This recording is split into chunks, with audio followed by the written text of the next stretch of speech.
नमस्कार दोस्तों, मैं जयनाथ झा स्टडी विद जय 91 से आप लोगों का स्वागत करता हूं। दोस्तों, आज मैं एक टॉपिक लेके आया हूं, मांग और आपूर्ति यानी डिमांड एंड सप्लाई। तो बात करें अगर मांग की परिभाषा की, तो नॉर्मली मैं बता रहा हूं जैसे कि किसी वस्तु की निर्धारित कीमत पर उसकी मांगी गई मात्रा को उस वस्तु की मांग कहते हैं। अगर विश्लेषण की बात करें इसके, तो मान लीजिए किसी वस्तु की निर्धारित कीमत होनी चाहिए। दूसरा कहा जाए उस निश्चित कीमत पर उस वस्तु की मात्रा दर्शाई जानी चाहिए। उस वस्तु की दर्शाई मात्रा को ही मांग कहते हैं। अब अगर बात करें मांग के नियम की, तो देखिए परिभाषा के अनुसार जैसे कि मैंने बताया, जब किसी वस्तु की कीमत कम होती है तो उस वस्तु की मांग बढ़ जाती है, और जब किसी वस्तु की कीमत बढ़ जाती है तो उस वस्तु की मांग कम हो जाती है। इसे ही मांग के नियम कहते हैं। अब बात करें जैसे कि इसमें लिखा हुआ है डिमांड एंड सप्लाई क्या होता है। तो देखिए, डिमांड एंड सप्लाई को हिंदी में मांग और आपूर्ति के नाम से जाना जाता है, जैसे कि आप लोग जानते हैं। कहा जाए तो यह एक ऐसे क्षेत्र की किसी विशिष्ट कीमत पर रही लिक्विडिटी को दर्शाती है, और आपूर्ति क्षेत्र को वितरण क्षेत्र कहा जाता है, जबकि मांग क्षेत्र को संचय क्षेत्र कहा जाता है।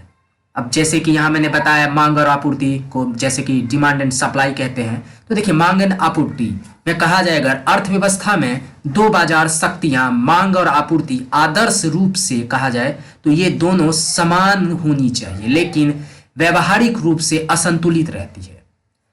कहा जाए अगर कहा जाए तो ये दोनों समान होनी चाहिए अर्थव्यवस्था के अनुसार, लेकिन मांग और आपूर्ति में जो है व्यवहार जो होती है उसकी वो असंतुलित होती है, संतुलित नहीं होती है। जैसे मांग और आपूर्ति के असंतुलित रहने से दो प्रकार की परिस्थितियां बनती है। अगर मांग और आपूर्ति मतलब असंतुलित रहे तो उससे दो प्रकार की परिस्थितियां बनती है। जैसे कि मांग और आपूर्ति बराबर कहा जाए तो कीमतें बढ़ेंगी, विक्रेता या उत्पादक को लाभ होगा।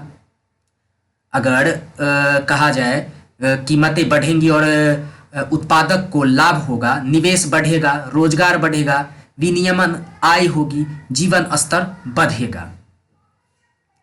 दूसरा में अगर कहा जाए तो कीमतें कम होंगी और मंदी आएगी, उत्पादक या विक्रेता को हानि होगी, निवेश घटेगा, रोजगार घटेगा, विनियमित कहा जाए तो मतलब कहा जाए तो नियमित आय जो है नहीं होगी और जीवन स्तर घटेगा। तो ये दो प्रकार की परिस्थितियां हो जाएगी अगर मांग और सप्लाई जो है असंतुलित हो जाएगी। तो संतुलित रहेगी तो ठीक है, अगर असंतुलित होगी तो इस प्रकार की परिस्थितियां जो है वह बनती हैं। जैसे कि यहां मांग और आपूर्ति की बात करें तो यदि बाजार में मांग अधिक हो, अगर बाजार में मांग अधिक हो जाए और आपूर्ति कम हो, अगर वैसे नॉर्मली आप लोग भी जानते हैं अगर बाजार में मांग जो है सो अधिक हो जाए और आपूर्ति कम हो तो उसकी वैल्यू बढ़ जाती है।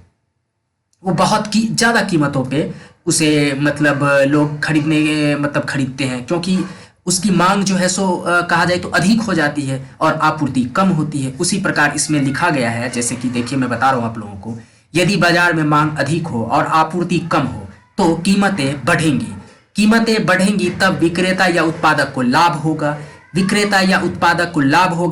तब विक्रेता या उत्पादक कहा जाए और अधिक निवेश करेगा, विक्रेता या उत्पादक और अधिक निवेश करेगा तब रोजगार बढ़ेगा तब नियमित आय होगी और नियमित आय होगी तब जीवन स्तर बढ़ेगा। यह कब होगा? यदि बाजार में मांग अधिक होगी और आपूर्ति कम होगी तब। अब कहा जाए अगर आपूर्ति अधिक होगी और मांग कम होगी तब, यदि बाजार में मांग कम होगी और आपूर्ति अति अधिक होगी तब कीमतें कम होंगी तो मंदी आएगी तो विक्रेता या उत्पादक को हानि होगा, तब विक्रेता या उत्पादक कम निवेश करेगा, विक्रेता या उत्पादक निवेश कम करेगा तब रोजगार घटेगा और रोजगार घटेगा तब नियमित आय नहीं होगी और नियमित आय नहीं होगी तब जीवन स्तर घटेगा। तो ये दोनों चीज जो है अगर कहा जाए, ये अगर असंतुलित हो जाए तब होगी। जैसे कि अर्थव्यवस्था में, जैसा कि मैंने आप लोगों को बताया, मांग और आपूर्ति के असंतुलित रहने के, अगर असंतुलित है तो दो प्रकार की परिस्थितियां बनती है। और दो प्रकार की परिस्थितियां बनती है तो यहां देखिए, मांग जो है सो अधिक होगी तो आपूर्ति कम होगी, तब इस तरह की परिस्थितियां होती है। और आपूर्ति अधिक होगी और मांग कम होगी तो इस प्रकार की परिस्थितियां बनती है। जैसे कि यहां मांग का संबंध पैसों से होता है, जबकि आपूर्ति का संबंध उत्पादन से होता है। मांग का संबंध पैसों से होता है और आपूर्ति का संबंध उत्पादन से होता है। उत्पादन होगा तभी तो आपूर्ति होगी। मांग है, अगर मांग है तो पैसे हैं तभी तो मांग है। अगर आपके पास पूंजी है तभी आप मांग करेंगे, जो हाँ मुझे ये खरीदना है, मुझे वो चाहिए, ये चाहिए। तो इसीलिए कहा जाता है मांग का संबंध पैसों से है और आपूर्ति का संबंध कहा जाए तो उत्पादन से है। आपूर्ति को हमेशा बढ़ाने के प्रयास किए जाते हैं क्योंकि आपूर्ति से रोजगार जुड़े होते हैं।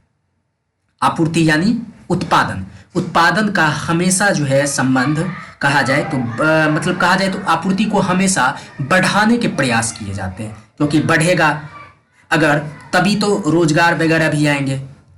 क्योंकि इसमें और लिखा भी है क्योंकि आपूर्ति से रोजगार जुड़े होते हैं। यदि बाजार में पैसे अधिक हैं तब इसका अर्थ है बाजार में तरलता अधिक है। तरलता को कम या ज्यादा किया जा सकता है। अब बात करें अगर तरलता को कम या ज्यादा करने के लिए आरबीआई के द्वारा मौद्रिक नीति का उपयोग किया जाता है। आप लोगों को किसी और सेक्शन में मैं बताऊंगा कि मौद्रिक नीति क्या होता है। फिलहाल मांग और आपूर्ति की बात करते हैं। महंगाई को नियंत्रित करने के लिए मौद्रिक नीति का प्रयोग किया जाता है। बाजार में मंदी को कहा जाए, बाजार में मंदी की स्थिति में सरकार की भूमिका महत्वपूर्ण हो जाती है, क्योंकि अगर बाजार में मंदी की स्थिति अगर आ गई तो सरकार की भूमिका महत्वपूर्ण इसलिए हो जाती है। अगर मंदी आ जाएगी तो फिर कहा जाए तो बहुत सारी चीज़ों का जो है सो रेट बढ़ जाएगा और फिर असंतुलन, जो स्टार्टिंग में मैंने आप लोगों को बताया, असंतुलित हो जाती है। फिर हमारी बाजार व्यवस्था असंतुलित हो जाती है। बाजार में मंदी की स्थिति में सरकार के द्वारा अपने खर्च को बढ़ाया जाता है जिससे कि बाजार में मांग सर्जित की जा सके। इसके लिए सरकार के द्वारा राजकोषीय नीति का प्रयोग किया जाता है। अब बात करें अगर मांग की परिभाषा की तो देखिए, वस्तु या सेवा की वह मात्रा जो कि कोई भी उपभोक्ता विभिन्न कीमतों पर खरीदने के लिए तैयार है, मांग कहलाती है। मैंने पहले ही बताया आप लोगों को, मांग का निश्चय अगर कहा जाए, मांग का मतलब होता है पैसे से। मांग का मतलब होता है पैसे से। तो उसी में ये देखिए लिखा हुआ है, वस्तु या मांग की परिभाषा में वस्तु या सेवा की वह मात्रा जो कि कोई भी उपभोक्ता विभिन्न कीमतों पर यानी किसी भी कीमतों पर खरीदने के लिए तैयार है, वह मांग कहलाती है। मांग को प्रभावी करने वाले अगर कारक की बात करें तो देखिए, वस्तु या सेवा की कीमतें, व्यक्ति की आय दूसरा, तीसरा है जनसंख्या, चौथा संबंधित वस्तुएं, उपभोक्ता, पांचवा उपभोक्ता की पसंद व रुचि, छठा भविष्य की कीमतों की अपेक्षा, सातवां है सरकारी नीति, आठवां विज्ञापन। अब बात करें वस्तु या सेवा की कीमतें तो देखिए, यदि वस्तु या सेवा की कीमतें बढ़ती है, किसी वस्तु की अगर कीमतें बढ़ती है तब वस्तु की मांग कम हो जाती है। ये तो स्वाभाविक सी बात है। अगर किसी वस्तु का, सपोज मान लिया कि आपके पास एक फोन है, आजकल फोन बहुत जरूरी हो गया है। अगर आपके पास फोन है लेकिन उसकी मांग अगर कहा जाए उसकी कीमतें बढ़ गई है तो निश्चय ही उस वस्तु की, जैसे मोबाइल की, मांग कम हो जाएगी, क्योंकि उसकी प्राइस रेट अगर बढ़ गई तो मांग तो बिल्कुल ही कम हो जाएगी। लेकिन अगर वस्तु का प्राइस रेट घट गया है तो कहा जाए तो कीमतें अगर घट गया है वस्तु का तो उसकी मांग अत्यधिक हो जाएगी।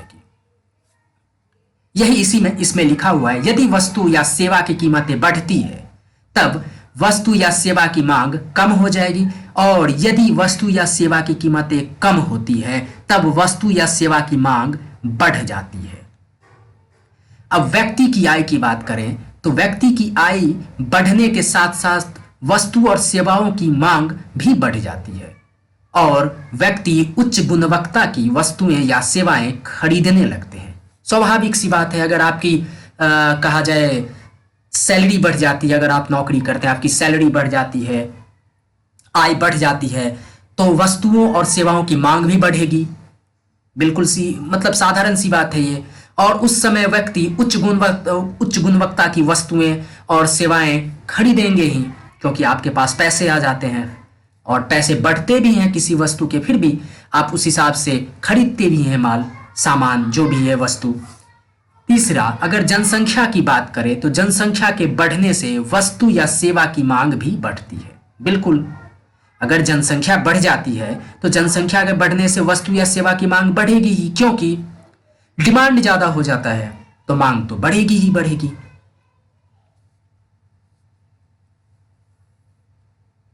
अब संबंधित वस्तुएं की बात करें अगर, तो संबंधित वस्तुएं दो प्रकार की होती है। संबंधित वस्तुएं दो प्रकार की, पूरक वस्तुएं और कहा जाए तो प्रतिस्थापन वस्तुएं। पहला पूरक वस्तुएं और दूसरा प्रतिस्थापन वस्तुएं। पूरक वस्तुएं की बात करें तो जब दो या दो से अधिक वस्तुओं का प्रयोग एक साथ किया जाए, जब दो या दो से अधिक वस्तुओं का प्रयोग एक साथ किया जाए तब उन्हें कहा जाए तो एक दूसरे का पूरक कहा जाता है। नॉर्मली सी बात है, जब दो या दो से अधिक वस्तुओं का प्रयोग एक साथ किया जाए तो उसे पूरक कहा जाता है। और पूरक वस्तुओं की कीमतों में के परिवर्तन से मुख्य वस्तु की मांग भी परिवर्तित होती है। जैसे मोबाइल फोन और मोबाइल चार्जर। मोबाइल फोन के बिना चार्जर का कोई उपयोग नहीं होता है और चार्जर के बिना मोबाइल फोन का भी कोई उपयोग नहीं होता है, यानी दोनों का उपयोग साथ में किया जाता है। अतः ये दोनों एक दूसरे के पूरक वस्तुएं हैं। अब आप समझ गए होंगे कि पूरक का अर्थ क्या होता है। अब प्रतिस्थापन वस्तुएं की बात करें अगर, तो जब दो वस्तुओं का प्रयोग एक दूसरे के स्थान पर किया जा सके, जब दो वस्तुओं का प्रयोग एक दूसरे के स्थान पर किया जा सके उन्हें प्रतिस्थापन वस्तुएं कहा जाता है। जैसे चाय व कॉफी। यदि कॉफी की कीमतें बढ़ जाती है तब चाय की मांग बढ़ जाएगी। बिल्कुल, क्योंकि यह एक दूसरे के प्रतिस्थापन वस्तुएं हैं। जैसे एग्जाम्पल एक और मैं बता रहा हूं, एक पेंसिल हो गया और एक कलम हो गया। अगर कलम का अगर रेट बढ़ जाएगा तो पेंसिल की कीमतों तो पेंसिल कहा जाए तब चाय की, जैसे यहाँ चाय की मांग बढ़ जाती है, अगर जैसे यदि कॉफी की कीमतें बढ़ जाती है तब चाय की मांग बढ़ जाती है, क्योंकि कॉफी कॉस्टली हो जाता है। तो साधारण सी बात है कि लोग जो है चाय जो है सो पीना शुरू करेंगे। उसी तरह जैसे पेन का कीमत अगर बढ़ गया है तो ऑब्वियसली बात है कि लोग पेंसिल का प्रयोग कोशिश करेंगे ज़्यादा करने का, क्योंकि पेन का कॉस्ट बढ़ जाता है। अगर आप बात करें उपभोक्ता की पसंद व रुचि की बात करें तो उपभोक्ता की पसंद और रुचि जो है सो वो जैसे कि जिसमें अगर सपोज पेन खरीदना है, अगर पेन नहीं खरीदते हैं तो वह कॉस्टली हो गया तो पेंसिल खरीदते हैं। तो पसंद और रुचि एक अलग ही हो गया बात। अब भविष्य की कीमतों की अपेक्षा की बात करें अगर, तो यदि उपभोक्ता को लगता है कि भविष्य में कीमतें बढ़ने वाली है तब उपभोक्ता वर्तमान में मांग को बढ़ा देता है। फिर से समझिए बात को, भविष्य की कीमतों की अपेक्षा में यदि उपभोक्ता को लगता है कि भविष्य में कीमतें बढ़ने वाली है, मान लिए 2023 में किसी वस्तु की कीमत बढ़ने वाली है, तब उपभोक्ता क्या करते हैं, वर्तमान में मांग को बढ़ा देते हैं। मांग बढ़ जाएगा। अगर मांग बढ़ जाता है, सपोज अगर मांग बढ़ जाएगा तो ऑब्वियसली बात है क्या बोलते हैं, डिमांड जो है, डिमांड अगर बढ़ जाएगा तो आपूर्ति जो है ऑटोमेटिक बढ़ने लगेगा। यदि उपभोक्ता को लगता है कि भविष्य में कीमतें कम होने वाली है, तब उपभोक्ता वर्तमान में मांग को कम कर देते हैं। मांग कम कर देंगे तो उत्पादन ज्यादा करेंगे लोग। यही है, उपभोक्ता को लगता है कि भविष्य में कीमतें कम होने वाली, अगर किसी वस्तु की कीमतें कम होने वाली भविष्य में, तब उपभोक्ता वर्तमान में मांग को कम कर देते हैं। मांग को अगर कम कर देते हैं, भविष्य में अगर लगता है कि कीमतें कम होने वाली है, तो मांग को उपभोक्ता कहा जाए तो कम कर देते हैं। सरकारी नीति की बात करें, यदि सरकार किसी वस्तु की मांग बढ़ाना चाहते हैं, यदि सरकार किसी वस्तु की मांग बढ़ाना चाहते हैं, तब सरकार उस वस्तु के लिए सब्सिडी दे सकती है।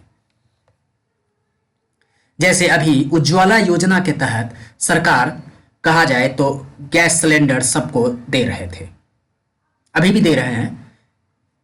क्यों? क्योंकि इसमें उस एग्जाम्पल से इसका संबंध है। जैसे यदि सरकार किसी वस्तु की मांग बढ़ाना चाहे, गैस का मांग बढ़ाना चाहते थे सरकार, तब क्या किया, उस वस्तु का जो है के लिए सब्सिडी दे सकती है, तो उस वस्तु का सब्सिडी देना शुरू कर दिया था गैस का सरकार ने उज्ज्वला योजना के तहत। ये बात हो गई। और यदि सरकार किसी वस्तु की मांग को कम करना चाहते हैं, यदि सरकार किसी वस्तु की मांग को कम करना चाहते हैं, तब सरकार उस वस्तु पर अतिरिक्त टैक्स लगा सकती है।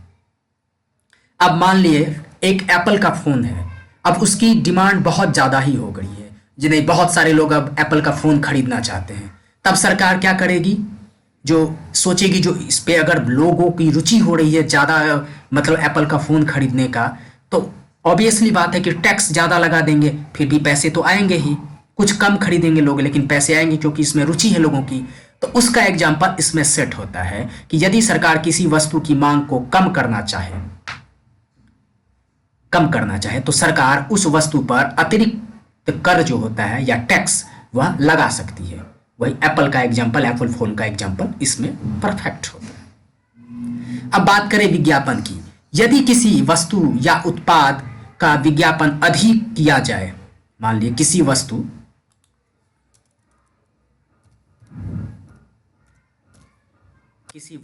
या उत्पाद का विज्ञापन अत्यधिक किया जाए, तब उपभोक्ता उस वस्तु या उत्पाद को खरीदने के लिए तैयार हो जाते हैं। ऑब्वियसली बात है, अभी आप लोग मेट्रो में जाते होंगे, कुछ एडवर्टाइजमेंट जो है सो मेट्रो में लगे होंगे, मेट्रो के दीवारों पे लगा होगा, मेट्रो के गेट पे लगे होंगे ये सब, तो आप लोग आकर्षित होते होंगे, अच्छा इसमें ऑफर है, अच्छा इसमें ये है वो है।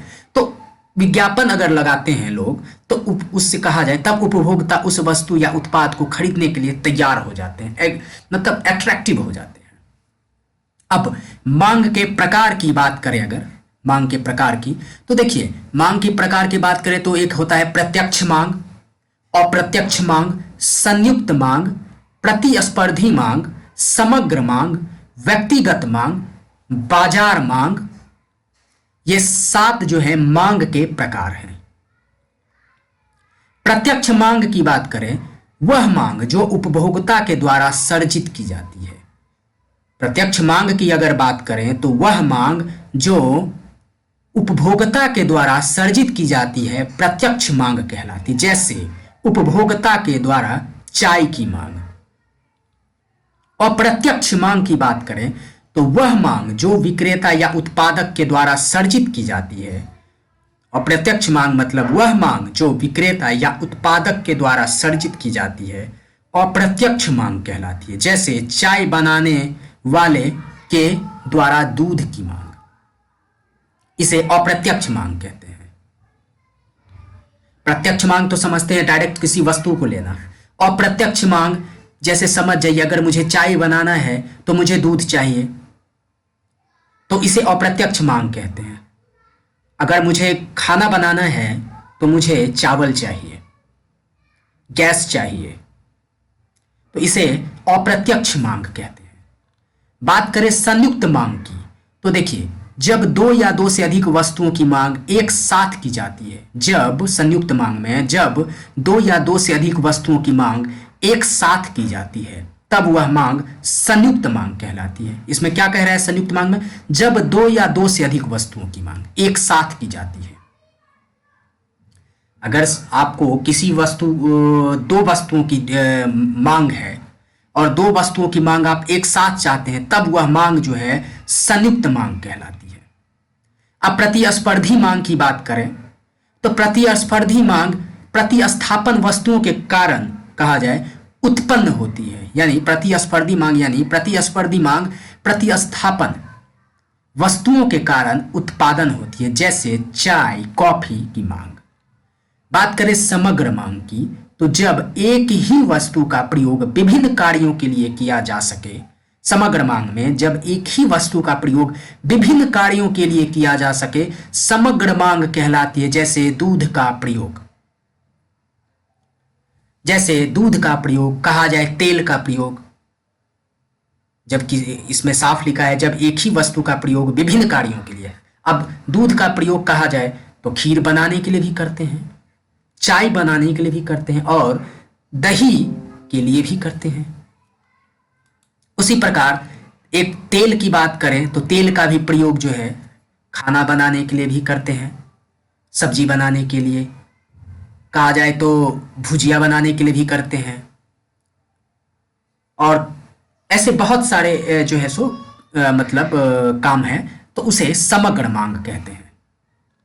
अब अगर व्यक्तिगत मांग की बात करें, व्यक्तिगत मांग की, तो देखिए जब मांग की गणना किसी एक व्यक्ति के दृष्टिकोण से की जाए, व्यक्तिगत मांग की बात कर रहा हूं मैं, व्यक्तिगत मांग की बात कर रहा हूं, उसमें जब मांग की गणना किसी एक व्यक्ति के दृष्टिकोण से की जाए तब वह मांग व्यक्तिगत मांग हो जाए। यानी जब मांग की गणना किसी एक व्यक्ति के दृष्टिकोण से की जाए, फिर से समझिएगा बात को, व्यक्तिगत मांग में जब मांग की गणना किसी एक व्यक्ति के दृष्टिकोण से की जाए तब वह मांग व्यक्तिगत मांग कहलाती है। व्यक्तिगत मांग मतलब किसी एक व्यक्ति के कहने से, किसी एक व्यक्ति के बोलने से व्यक्तिगत मांग, तो उसे किसी एक, जैसे कि मैंने बता दिया व्यक्तिगत मांग किसी एक व्यक्ति के बोलने से, किसी एक व्यक्ति के दृष्टिकोण से की जाए तब वह मांग व्यक्तिगत मांग कहलाती है।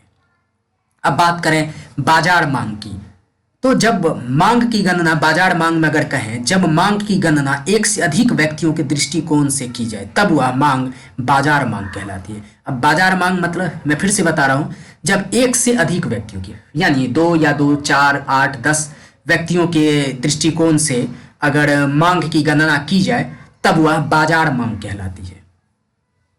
अब बात करें मांग के नियम की बात करें, तो देखिए मांग के नियम की बात करें तो मांग का नियम कीमत व मांग के बीच नकारात्मक संबंध को दर्शाता है। मांग के नियम में मांग का नियम कीमत व मांग के बीच नकारात्मक संबंध को दर्शाता है। यानी वस्तु की कीमत के बढ़ने से मांग कम होती है। ऑब्वियसली बात है, अगर वस्तु की कीमत कम हो जाए तो मांग बढ़ती है। अगर आप एप्पल का फोन अभी 5,000 रुपये में मिलने लगे तो ऑब्वियसली बात है आप लोग तुरंत मार्केट में खरीदने के लिए चले जाएंगे, क्योंकि कीमत, अगर वस्तु की कीमत अगर घटेगी तो मांग बढ़ेगा। वही इसमें है, मांग का नियम कीमत व मांग के बीच नकारात्मक संबंध को दर्शाता है। यानी वस्तु की कीमत के बढ़ने से मांग कम होगी और वस्तु की कीमत कम होने से मांग बढ़ जाती है। ये मांग के नियम है, एक दूसरे का उल्टा होता है इसमें। मांग का नियम उपभोक्ता के दृष्टिकोण को दर्शाता है। मांग का जो नियम है वह उपभोक्ता के दृष्टिकोण को दर्शाता है। कैसे दर्शाता है? तो मांग अगर बढ़ गई, अगर सपोज क्या बोलते हैं, मांग अगर किसी वस्तु की बढ़ जाती है तो कीमतें जो हैं, इसमें मैंने पहले ही बताया आपको कि अगर नकारात्मक संबंध को दर्शाता है, यानी वस्तु की कीमत के बढ़ने से मांग कम हो जाती है। वस्तु की कीमत अगर बढ़ गई है तो मांग कम होगी। तो यही है, मांग का नियम उपभोक्ता के दृष्टिकोण को दर्शाता है। अब मांग के नियम के अपवाद की अगर बात करें, मांग के नियम की अपवाद की, तो एक है आवश्यक वस्तुएं, गिफिन वस्तुएं, बेवलेन वस्तुएं, फैशन की वस्तुएं, नशीले पदार्थ।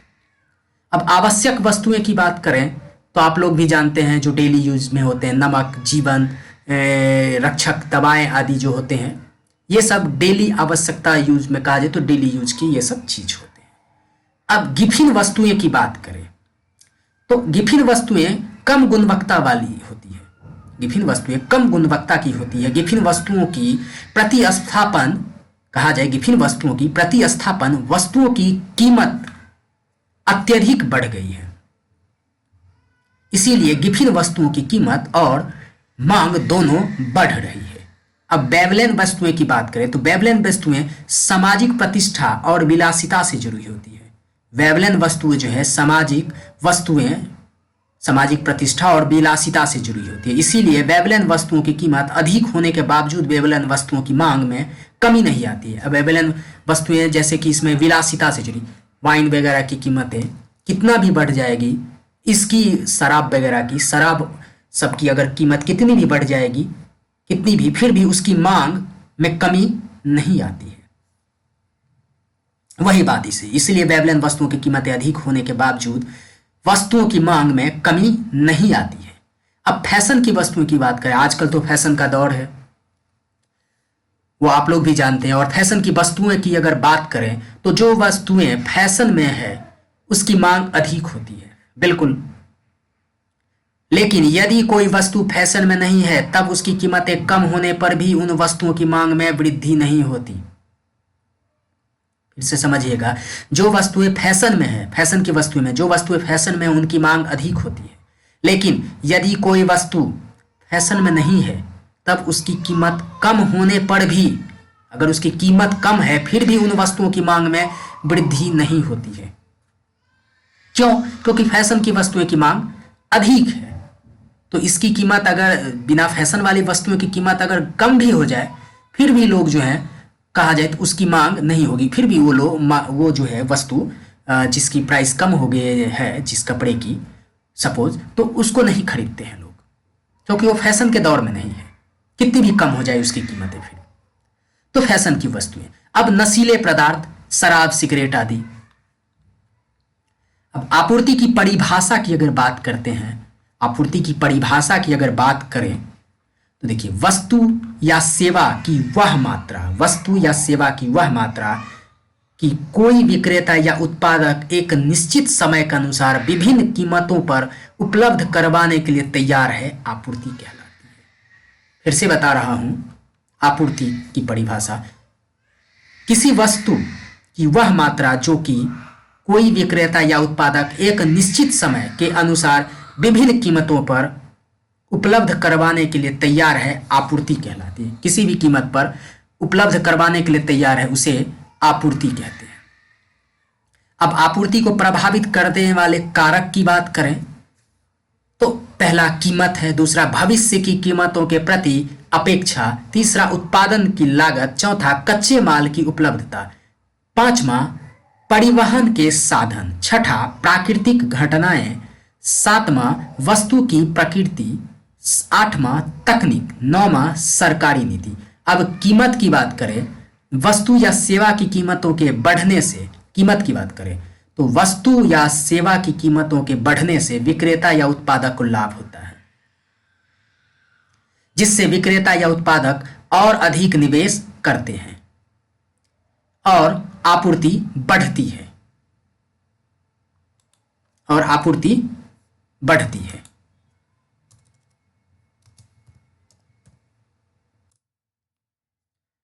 अब भविष्य की कीमतों के प्रति अपेक्षा की बात करें तो यदि विक्रेता या उत्पादक को लगता है, भविष्य की कीमतों के प्रति अपेक्षा की बात करें तो यदि विक्रेता या उत्पादक को लगता है कि भविष्य में कीमतें बढ़ने वाली है, तब विक्रेता या उत्पादक वर्तमान में आपूर्ति को कम कर देते हैं।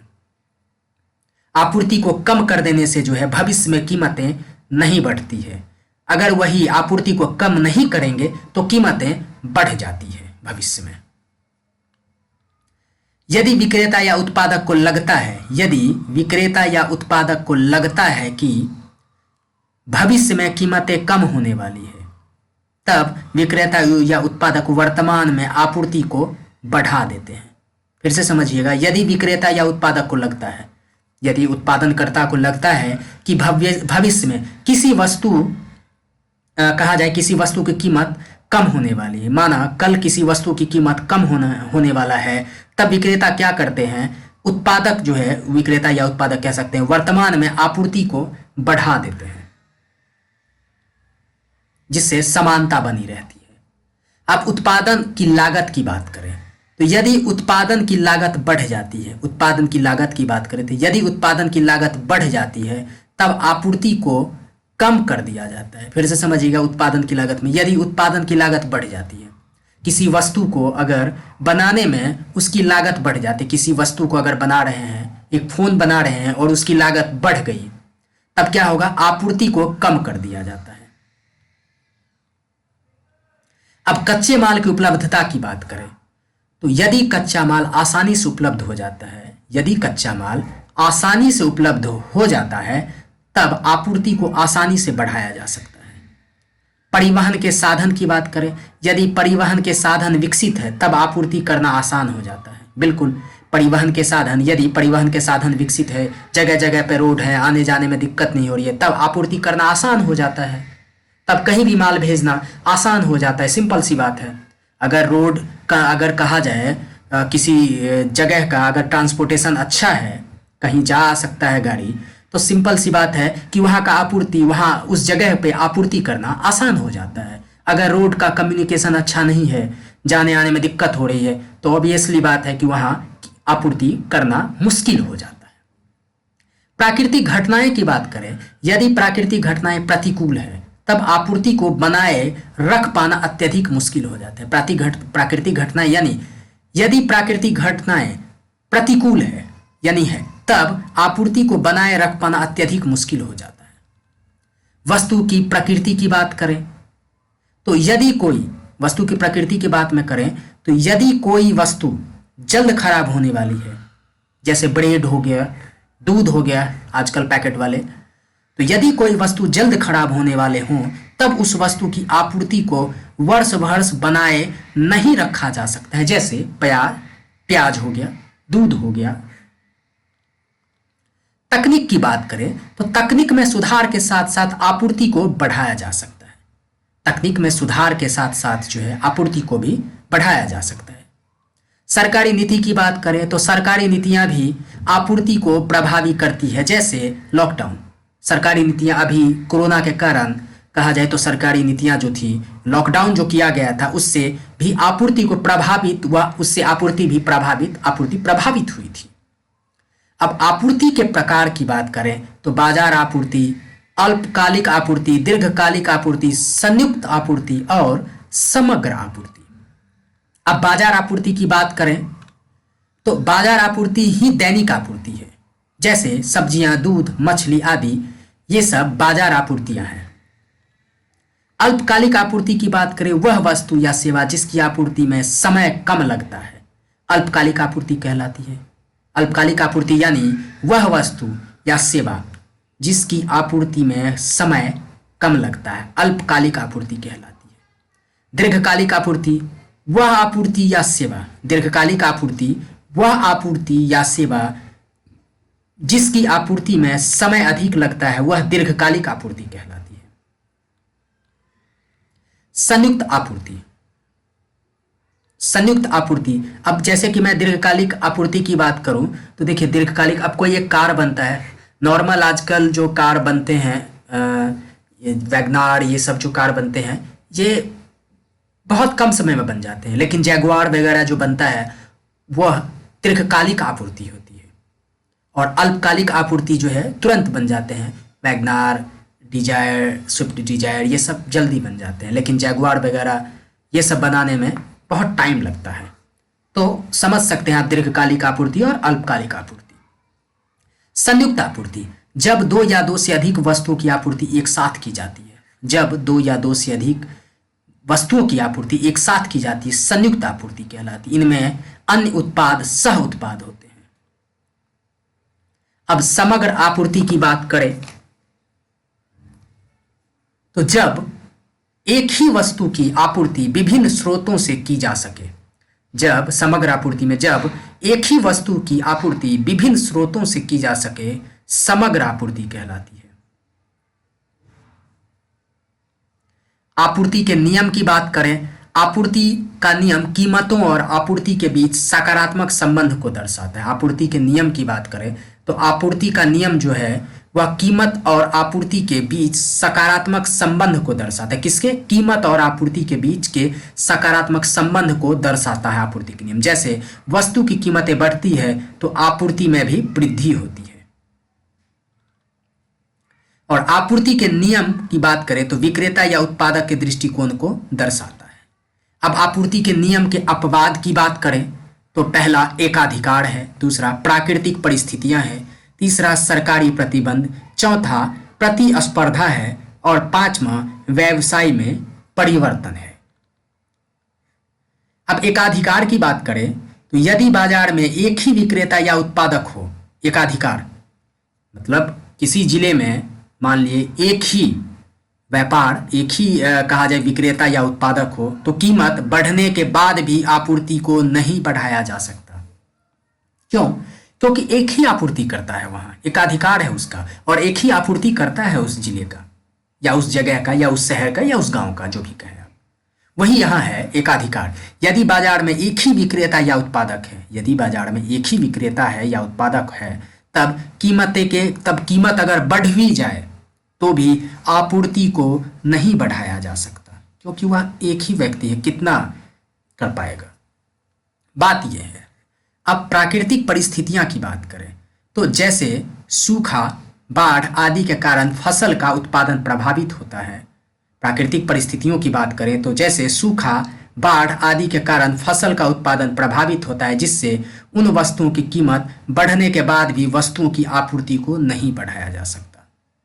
फिर से समझिएगा, प्राकृतिक परिस्थितियां जैसे सूखा, बाढ़ आदि के कारण फसल का उत्पादन प्रभावित होता है। बिल्कुल, सूखा, बाढ़ अगर आ जाता है तो फसल का उत्पादन प्रभावित होता है, जिससे उन वस्तुओं की कीमत बढ़ने के बाद भी वस्तुओं की आपूर्ति को नहीं बढ़ाया जाए, क्योंकि सूखा, बाढ़ आ जाता है तो उत्पादन उतना हो ही नहीं पाता है, प्रभावित हो जाता है उत्पादन, तो उसके कीमत बढ़ने के बाद भी जो है उसकी आपूर्ति को नहीं बढ़ाया जा सकता है। यह प्राकृतिक परिस्थितियां हैं। अब सरकारी प्रतिबंध की बात करें, सरकारी प्रतिबंध की अगर बात करें तो यदि किसी वस्तु पर सरकार के द्वारा प्रतिबंध लगा दिया जाए, यदि किसी वस्तु पर सरकार के द्वारा प्रतिबंध लगा दिया जाए, तब कीमतें बढ़ने के बाद भी उन वस्तुओं की आपूर्ति नहीं की जा सकती है। सरकारी प्रतिबंध और जैसे कि ये प्राकृतिक परिस्थितियां हैं। देखिए, अगर इसको भी सरकार मान लिया जाए तो कितना भी अगर कहा जाए उत्पादन प्रभावित हो जाए और वस्तुओं का दाम बढ़ जाए, फिर भी आपूर्ति को नहीं बढ़ाया जा सकता। उसी तरह यह सरकारी प्रतिबंध में भी है। यदि वस्तु पर सरकार के द्वारा प्रतिबंध, किसी वस्तु पर सरकार के द्वारा प्रतिबंध लगा दिया जाता है और कीमत बढ़ भी जाते, कीमत भी बढ़ जाते उसके बाद, फिर भी आपूर्ति को बढ़ाया नहीं जा सकता है। अब बात करें प्रतिस्पर्धा की, तो यदि दो या दो से अधिक व्यवसाय आपस में प्रतिस्पर्धा करते हैं, यदि प्रतिस्पर्धा में यदि दो या दो से अधिक व्यवसाय आपस में प्रतिस्पर्धा कर रहे हैं, तब कम कीमतों पर भी अधिक वस्तुएं उपलब्ध करवाई जाती है। यानी एक ही दो वस्तुएं हैं और दोनों वस्तुएं से काम चल रही है, दोनों वस्तुओं से अगर काम चल जाएगा, अब दूध है, दूध से नहीं हो रहा है तो दूध के पाउडर से ही, अगर दूध है कॉस्टली है तो दूध के पाउडर से भी अगर काम चल रहा है, वह कम कॉस्टली है, तो उसका एग्जाम्पल इस पे सूट कर रहा है। फिर से समझ लीजिएगा, प्रतिस्पर्धा, यदि दो या दो से अधिक व्यवसाय आपस में प्रतिस्पर्धा कर रहे हैं, तब कीमतों पर भी अधिक वस्तुएं, तब कम कीमतों पर भी अधिक वस्तुएं उपलब्ध कराई जा सकती है। अब व्यवसाय में परिवर्तन की बात करें, यदि कोई व्यक्ति पुराने व्यवसाय को छोड़कर नया व्यवसाय अपना रहा है, तब वह पुराने व्यवसाय की वस्तुओं को कम कीमतों पर भी बेचने के लिए तैयार हो जाता है। बिल्कुल बात सही है। अगर कोई व्यक्ति अपना व्यवसाय बदल रहा है तो सोचने वाली बात है, दोनों व्यवसाय एक साथ चलाएगा नहीं, तो पुराने वाले व्यवसाय का जो सामान होगा उसे कम कीमतों पर भी बेचने के लिए वह तैयार हो जाता है। अब बात करें मूल्य या कीमत का निर्धारण, तो देखिए, वह बिंदु जिस पर उपभोक्ता व विक्रेता, वह मूल्य और कीमत का निर्धारण की बात करें तो वह बिंदु जिस पर उपभोक्ता व विक्रेता या उत्पादक दोनों सहमत होते हैं, मूल्य या कीमत कहलाती है। मूल्य या कीमत का निर्धारण की बात करें, यानी कीमत की बात करें, तो वह बिंदु जिस पर उपभोक्ता कहा जाए, उपभोक्ता और उत्पादक दोनों सहमत हो जाते हैं, मूल्य की कीमत कहलाती है। सपोज कोई एक पेन है, वह 10 रुपए की है और उपभोक्ता जो है जैसे सपोज मान लिया जाए जो उत्पादकता है विक्रेता, वह जो है सर 10 रुपये में बोल रहे हैं, और जो खरीदने वाले हैं वो भी बोल रहे हैं ठीक है 10 रुपये में आप दे दीजिए मुझे, तो सहमत हो गए, तो इस कलम की कीमत 10 रुपये हो गई उपभोक्ता और उत्पादकता में, सॉरी विक्रय, हाँ उपभोक्ता और विक्रय क्या उत्पादक में। उपभोक्ता वह हो गए जो उसका उपयोग करते हैं, और उत्पादक वह हो गए जो उसे बनाते हैं या मान लिए कहीं से लाते हैं, और उपभोक्ता को बेचते हैं जो उपयोग करेंगे। अब उत्पादन के कारक की बात करें तो उत्पादन की कारक की बात करें तो पहला भूमि है, दूसरा श्रम, तीसरा पूंजी, चौथा उद्यमिता। अब लागत कहा जाए तो साधन लागत को अगर समझा जाए तो इसका यह है, देखिए किराया प्लस मजदूरी प्लस ब्याज प्लस लाभ बराबर साधारण लागत। किराया प्लस मजदूरी प्लस ब्याज प्लस लाभ बराबर साधारण लागत। बाजार मूल्य की बात करें तो देखिए साधारण लागत प्लस अप्रत्यक्ष कर प्लस सब्सिडी। आप लोगों को मैं ये सब चीज बता चुका हूं, साधन लागत, अप्रत्यक्ष कर और सब्सिडी, ये सब मैं आप लोगों को बता चुका हूं, ऊपर वाले वीडियो में देख लीजिएगा इसी टॉपिक में। तो उसे बाजार मूल्य कहते हैं। अब अर्थव्यवस्था के क्षेत्र की बात करें तो अर्थव्यवस्था के 3 मुख्य क्षेत्र हैं। अर्थव्यवस्था के 3 मुख्य क्षेत्र हैं, प्राथमिक क्षेत्र, द्वितीयक क्षेत्र और तृतीयक क्षेत्र।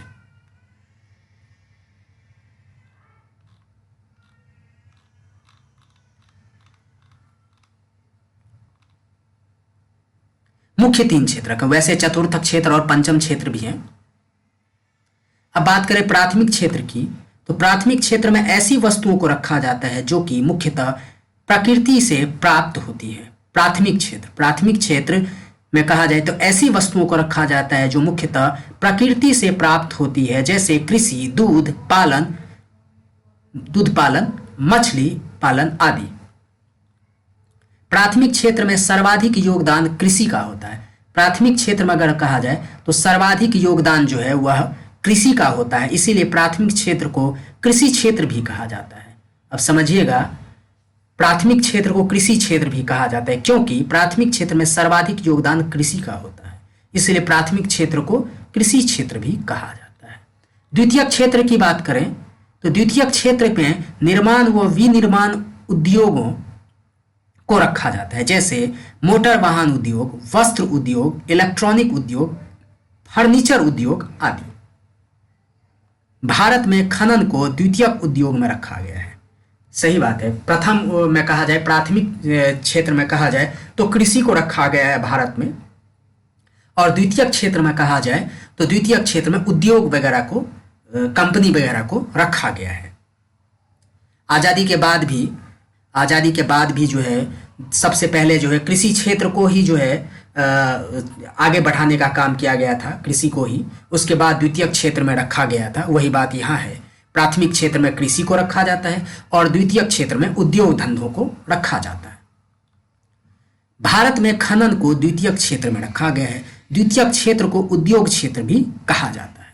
तृतीयक क्षेत्र की बात करते हैं अगर, तो तृतीयक क्षेत्र में सेवाओं को रखा गया है। तृतीयक क्षेत्र में सेवाओं को रखा गया है, जैसे बैंकिंग हो गया, बैंकिंग सेवा, परिवहन सेवा, दूरसंचार सेवा, चिकित्सा सेवा, विधिक सेवा आदि।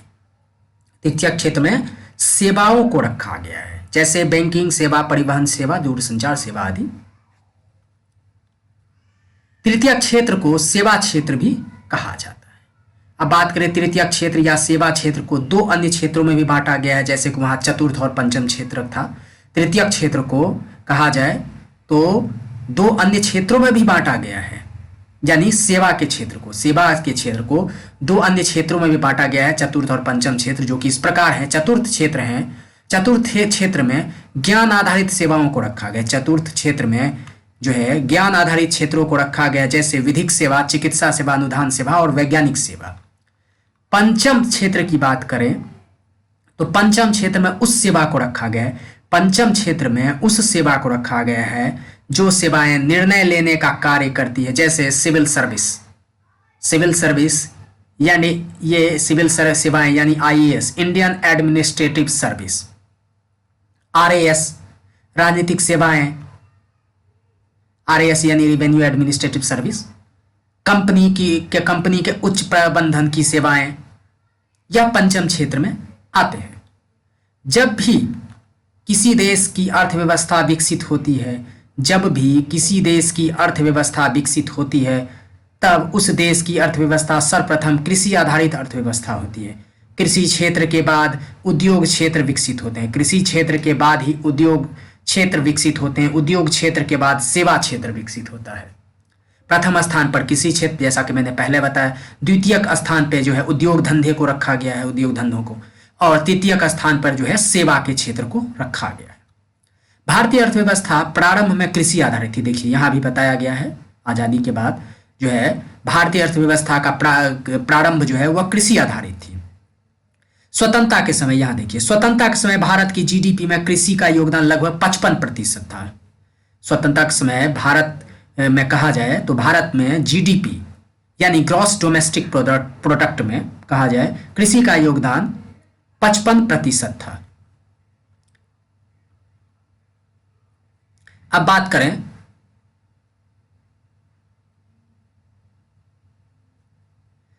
भारतीय अर्थव्यवस्था की, तो देखिए भारतीय अर्थव्यवस्था वर्तमान में सेवा आधारित है। भारतीय अर्थव्यवस्था वर्तमान में सेवा आधारित है क्योंकि भारत की जीडीपी में सेवाओं का योगदान लगभग 55% है और कृषि का योगदान 17% है। अब बात करें वर्तमान में, अगर बात करें अब वर्तमान में, तो वर्तमान में भारत में लगभग 50% जनसंख्या, भारत में अभी वर्तमान में लगभग 50% जनसंख्या प्रत्यक्ष या अप्रत्यक्ष रोजगार के लिए कृषि पर निर्भर है। समझने वाली बात है अभी कि लगभग 50% जो है भारत में जनसंख्या वह प्रत्यक्ष या अप्रत्यक्ष तरीके से रोजगार के लिए कृषि पर निर्भर है। तो दोस्तों आशा करता हूं कि आप लोगों को यह वीडियो पसंद आया होगा। अगर पसंद आया है तो लाइक और सब्सक्राइब करें और शेयर करना ना भूलें दोस्तों। और आप लोग जितना लाइक और सब्सक्राइब करेंगे मुझे उतना ही जो है सो मतलब खुशी होगा और मैं उतना ही अच्छे अच्छे टॉपिक आप लोगों के समक्ष लाऊंगा। और अगर आप लोगों को किसी और टॉपिक पर भी मतलब चाहते हैं किसी और टॉपिक पे मैं बात करूं तो उस पे भी आप कमेंट सेक्शन में बताएं मुझे, मैं उस टॉपिक पे जो है सो मतलब उस टॉपिक को पे जो है सो बात करूंगा। और आशा करता हूं कि आप लोगों को यह वीडियो पसंद आया है। अगर पसंद आया तो प्लीज़ लाइक, शेयर और सब्सक्राइब करें। धन्यवाद दोस्तों।